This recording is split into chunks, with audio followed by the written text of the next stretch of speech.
Can you please introduce yourself? Sure, my name is Geno Carr. I play Oz and others in Come From Away on Broadway. So let's talk a little bit about my background. I did theater growing up all my life. I kind of got bitten by the bug, as they say, when I was very young. I was in first grade and did a show, and I came home. Apparently, my mom tells the story, I came back and said, they clapped for me. So right from the get-go, obviously, I needed a lot of attention. So that was the initial joy of it as a child, was they like me, they like me. And it, from there, sort of grew into a passion and something that I really enjoyed doing and enjoyed learning about. It combined my love of music as well as acting and playing and pretending, which is really kind of amazing that I get to do it for a living now. I get paid to pretend, which is pretty incredible. I decided to go to college. I have a dual bachelor's degree in music and theater arts. And then I went to graduate school. I have a Master of Fine Arts in theater with concentrations in acting and directing.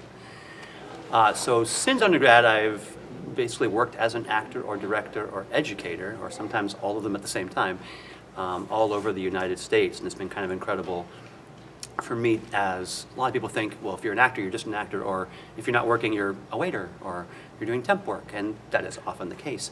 But I'm lucky that I also have the educational background, the experience that I can also teach. So living in a city like San Diego, for example, there is a lot of theater in San Diego, but at the same time, they don't necessarily pay a living wage. They expect that you will do theater and do something else to kind of supplement. So I'm lucky that I can also teach acting and other facets of the art form, so that it's kind of great because I get to pass on whatever I know to other people. But what's really cool about it, I think, as well, is that I get to kind of keep refreshing myself on the art form and reminding myself about the tools that I may have forgotten that I can use, different things that I can apply to my work when I'm doing a show. So it's kind of this interesting symbiotic relationship of, you know, I'm teaching others, but I'm actually kind of teaching myself a little bit too, and reminding myself of things that I may have forgotten or things that are important to remind myself about as I work. So I think it's a great thing for people to know that it doesn't have to be either or. You don't have to either be an academic or a teacher or an artist on stage performing or working in live performance.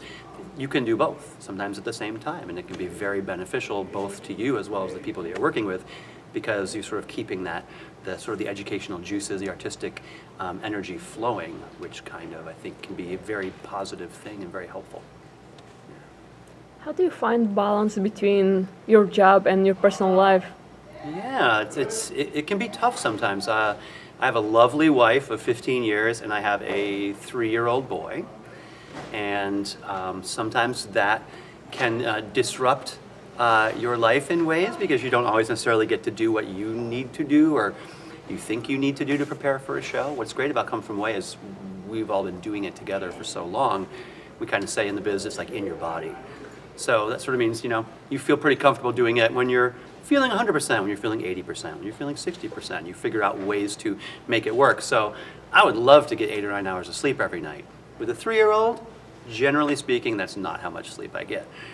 So I have learned and adapted and been lucky enough that it's the show's in my body, and I can say, well, I got 6 hours last night, or he was up 3 times last night. I was up with him for breakfast to take him to school.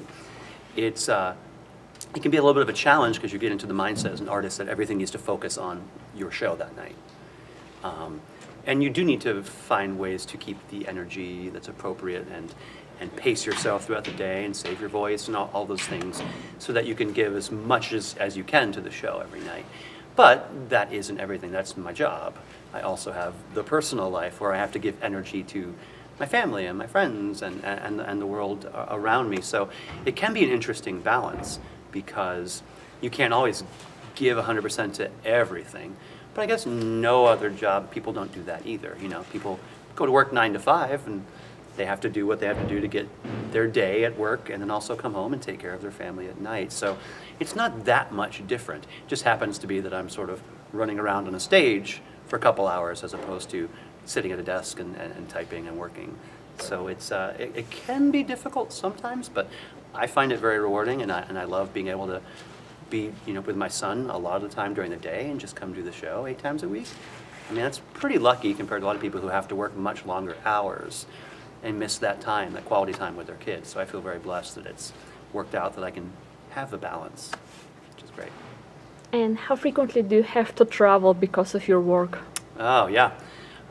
Throughout the years, I've traveled quite a lot. I've been on several national tours where you just basically travel the whole time, 9 months. I've also done regional contracts where, let's say, you'll go for 4 weeks or 8 weeks to a different city and sort of plop down there and do a show or do a couple shows. There's pluses and minuses to both of those things. It's nice to be able to stay home and be in one place and just go to work. There's also something nice sometimes about getting away from home and kind of getting a different perspective and being somewhere else and saying, I can be in this city and focus on my work.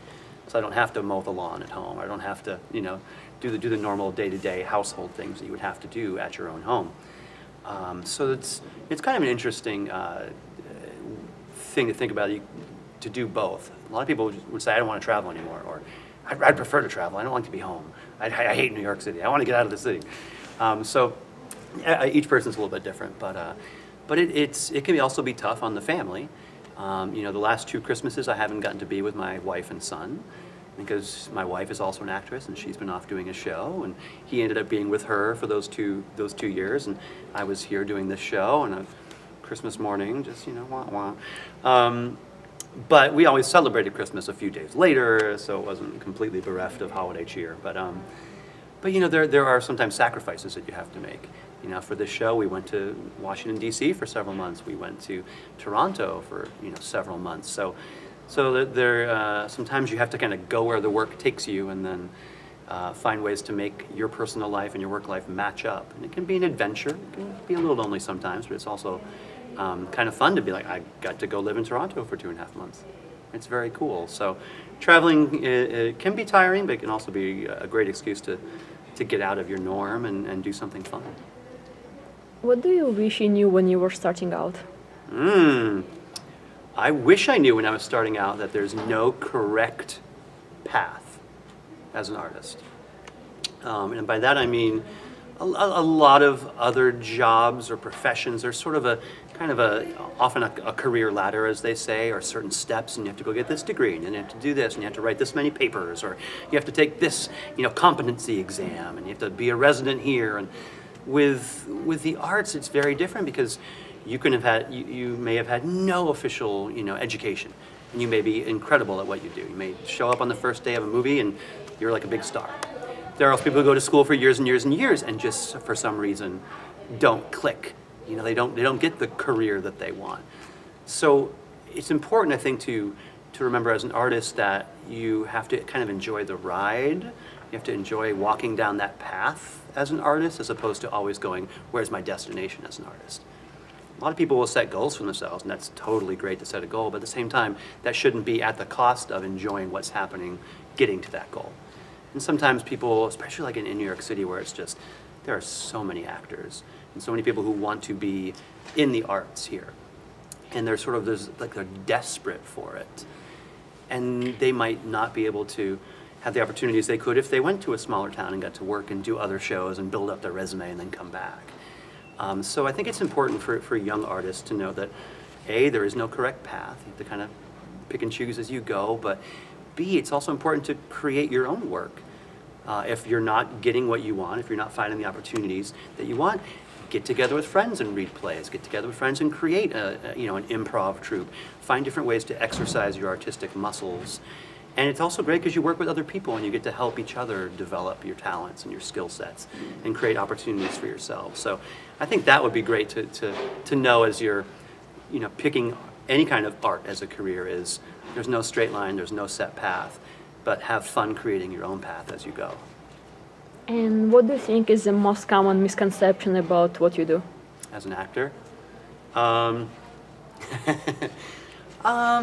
lot of people, I think, would say that all actors are very outgoing, that we're all very, high energy and manic, and because of what we do on stage for a certain amount of time, it's like, wow, they're a lot up there. They're big personalities that fill up a theater of 1,000 people.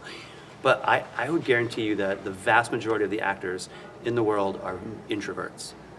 I would say I forget the term for it, like extroverted introvert or something, where it's just, I'm a little shy in real life. I'm actually kind of quiet for the most part. I don't like new situations. Meeting new people is a little scary sometimes. But when I get on stage, you have to find that you kind of get to be fearless, and you get to try new things and enjoy that energy that the audience gives you, and you feed off of that. So I think a lot of people just feel like actors are just all big and bravado all the time and dramatic, quite literally. And it's not always the case. We sometimes are kind of shy and introverted, and we get to do what we love on stage and let that energy out. And then after that, I'm like, I want to go home and be quiet, just watch TV. I don't want to go to a party and and be big and talk the whole night. So I think that would be probably a misconception that all artists are extroverts and big dramatic personalities. And how do you deal with anxiety and doubt with regard to your art? Yeah, it's very easy for doubt to take over hope, for doubt to sort of eclipse hope as an artist. As we talked about before, with sort of the lack of a career ladder and the lack of control in the arts. So many other people control your destiny in a lot of ways, right? You audition for a part. There's people who decide whether you're right for the part in their minds. So there is a lack of control, and sometimes that can turn into doubt that you're not good enough or you're not right for something, when so much of it is out of our control as artists. All you can do is do the work, do your homework and prepare, work on your craft, take classes, work with people, develop those skills, so when you get into the room or you get to the chance to be on the stage, that you're prepared for it. Because it can be very easy to just get the amount of rejection that most artists end up getting, and to take that personally and say, well, I'm not good enough. And that's not necessarily the case. It's just, you don't let the doubt take over. You need to be proactive and keep working and keep learning and keep trying. It's important. As far as anxiety, getting up on a stage in front of 1,000 people and pretending to be somebody else, while it can be fun, it's a little scary. I mean, sometimes having done this show now, over 900 times, I will still walk out and start to talk and go, oh, everyone's looking at me. There's 1,000 people looking at me, and everyone on stage is waiting for me to say my line, and the band is waiting for me to say my line. So there can be those moments of anxiety and those moments of sort of stepping out and going, what am I doing here? What's always important, I think, as an actor, as an artist, is to focus in on what's happening in the moment, and to remember why you're saying what you're saying, who you're saying it to. And it's not just the memorization, just reiterating what you've said 900 times, but it's why am I saying it right now? And that always helps bring me back into it. So I come back into the moment of what my character is doing, why they're doing it, because it's very easy to start getting out and going, oh, like you feel like you're in space, like you're starting to float away from yourself. And the great way to keep you grounded is to focus on the circumstances and what's happening right there, and not worry about the audience, worry about the storytelling. And what is it like to play so many different characters and come from when, switch accents? Yeah, it's fun. As an actor, you often get to play, most of the time, one character, and that's great, to create a character in a show and create their arc and who they are and why they're the way they are. But it's I think it's even more fun. I'll say it out loud. I think it's even more fun to play multiple roles, because we all get a chance to play kind of one or two major characters that pop up, all throughout the show and have a through line. But then I get some fun characters that have one funny line or one kind of, pop-up moment with a crazy costume and a crazy dialect. And it's a little bit like you get to exercise your acting chops and say, guess what I can do? I can do this dialect. Wait, hat's on, I'm somebody else. The preparation for it is important, because you don't want it just to be suddenly a whole different character that makes no sense. That's really broad and sort of cartoony.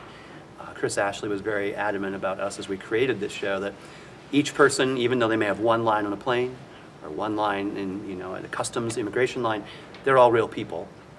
And we have to make sure that we tell their story and do them justice. So while it can be really fun to have these little one-liners and pop-outs, there's been a lot of sort of iceberg work to make sure that that's a real person in that one moment, and not just I'm a different person, look at me, ha-ha. So it doesn't become cartoony, and doesn't become, just a gimmick, I guess. It's so the work that goes into it is kind of painstaking, and it took us a long time, but now it's so fun because there is a little bit of that guess what I can do showing off moment, because I've done the homework and we all know who we are and what we're saying and how we say it. course, that being said, sometimes a different dialect will creep in and you'll suddenly think, oh, that's not how that's supposed to sound. I'm not from Gander right now. But, you know, it's, you try your hardest to just stay true to each character. But I'll tell you, it's the most fun I've ever had on stage, playing all these different roles and the energy of the entire piece, of us all getting to do that. You look over and, you know, suddenly Jen's somebody else. And it's really fun to be able to play with these great actors that play so many different people. I mean, there's hundreds of us on stage at any given time, not just the 12 of us, so it's really fun. And what is it like to work with automation with this turntable? Yeah, Turntable took some getting used to, that's for sure. You know, a lot of Broadway musicals have a lot more bells and whistles, have chandeliers that crash and things that come out of the floor, and, you know, all kinds of 3 to 7 turntables that all move and do things. So ours is actually pretty simple as far as the technology of a Broadway musical, but it's so effective because it is so simple. And there's something about the turntable and that rotation of kind of the, you know, mimicking time, you know, the earth moving time, the clock. That's so interesting that you can create a couple moments of movement and changing location very easily by just, zoom, you know, suddenly we're in a different place. Just by moving that turntable. But I'm not gonna lie to you, the first couple times we worked on that turntable, it takes, you know, you have to get, like, you get your sea legs, like you're getting used to being on a boat. Because it moves, you know, at different times, and you have to be ready, when is it gonna happen, and brace yourself a little bit so when it starts. And the hardest is getting on and off it while it's moving. Because, you know, walking is easy, right, for most people. Walking in a straight line is easy, but when you're moving this way and you have to step off on something that's not moving, you have to really figure out the right way to balance your body and to time it so that you don't, you know, take a nice tumble off the turntable and ruin the moment. But yeah, I think it's such a simple device, but it's so effective and so fun. What's the best advice you have ever been given? That's a good question. Best advice I've ever been given. I've gotten a lot of good advice. I think any actor this old, you know, has been lucky enough to work with a lot of great actors, a lot of great teachers. And I think the best piece of advice I ever got, and it traces back to one of the great American acting teachers, Sanford Meisner, is he had a concept called pinch and ouch. And I think it's really important as an actor that you always come back to the pinch and ouch. And what that means is, you know as an actor what's going to happen next. You have rehearsed it, you know what the next line is, you know where you're going to go, you know what happens in the character's life, you know what's coming next. It has been rehearsed. In life, you don't always necessarily know exactly what's coming next. You may have an idea of what's going to happen, but we always react to what we're given, right? So you don't say ouch for no reason. If you get pinched, you say, ouch. So there, as an actor, it can be really easy to just know, okay, my ouch is coming up, as opposed to, I got to get pinched in order to then respond appropriately and say ouch. So I had a great teacher in graduate school who sort of drilled that in to all of us as actors, that you have to always remember to manage your expectations as an actor. Even though you know what's coming up, your character doesn't know what's happening. They're living in the moment, and they're creating what they're going to say next in the moment. Even though you know exactly what they're going to say, you've rehearsed it, you know why they're saying it, you've done your homework. So it's a great tool to remember, okay, I don't know what's coming next, I'm thinking as a human does in the moment. I have an idea of what I want to have happen, but I have to take in what's coming at me first, and then appropriately reply, appropriately respond to what's happening. So pinch and ouch is something that I try to always go back to whenever I'm in a scene listening to somebody else, because I know what's coming. I have to say, nope, don't know what's coming next. What is he going to say next? Oh my gosh, I had no idea he was going to say that.